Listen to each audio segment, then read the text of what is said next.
Let's news में आप सबका स्वागत है। सीमा विवाद के बाद पहली बार नेपाली पीएम का फोन आया और आज भारत और नेपाल की अहम बैठक होगी। नई दिल्ली से मिल रही खबरों के अनुसार भारत और नेपाल के बीच सोमवार को एक अहम बैठक होने जा रही है। वैसे तो इस बैठक का फ्रेमवर्क पहले से ही तय है और इसका भारत नेपाल के बीच किसी विवाद से लेना देना नहीं है, लेकिन मौजूदा माहौल में इसकी अहमियत बढ़ चुकी है।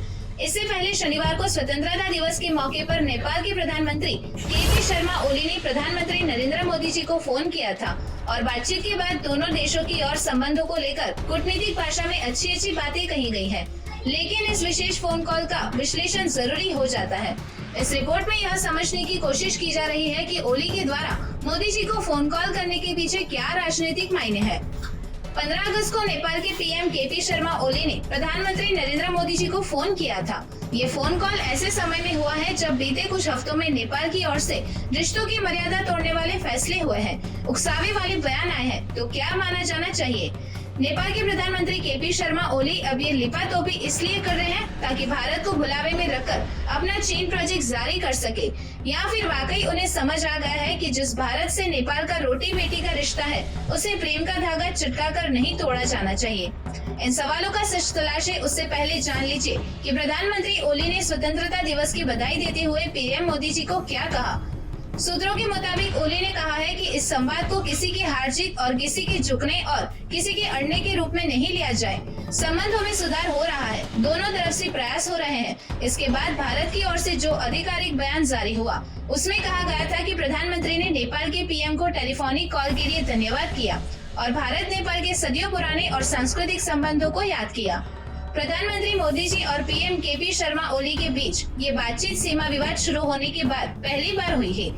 8 मई को भारत के रक्षा मंत्री राजनाथ सिंह ने लिपुलेख दर्रे को उत्तराखंड की धारचूला से जोड़ने वाली 80 किलोमीटर लंबी रणनीतिक सड़क का उद्घाटन किया था।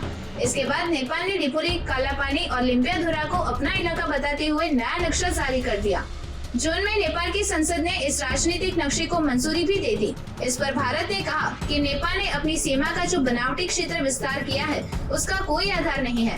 अब भारत के हिस्से को लेकर नेपाल ने जो राजनीति शुरू की है उस पर मोदी जी और ओली के बीच हुई बातचीत हुई या नहीं उसकी जानकारी अभी भी सामने नहीं आई। लेकिन ओली ने जो पीएम मोदी जी से बात की तो इस बातचीत के 2 दिन बाद यानी कि 17 अगस्त को भारत और नेपाल के बीच ओवरसाइट मैकेनिज्म के तहत बैठक हो रही है।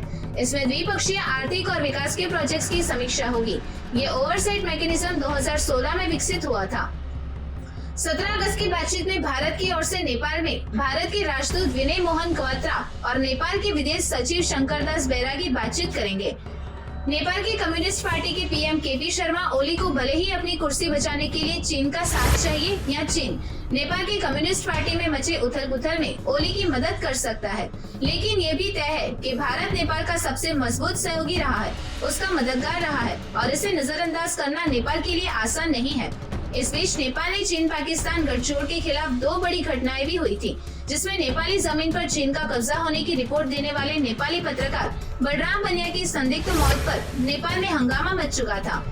नेपाल के कांतिपुर डेली के असिस्टेंट एडिटर बलराम बनिया की मौत को लेकर नेपाल के पत्रकार संगठन निष्पक्ष जांच की मांग कर रहे हैं। उधर हिंदू बहुल नेपाल में पाकिस्तान में हिंदुओं पर हो रहे अत्याचार को लेकर भी गुस्सा है।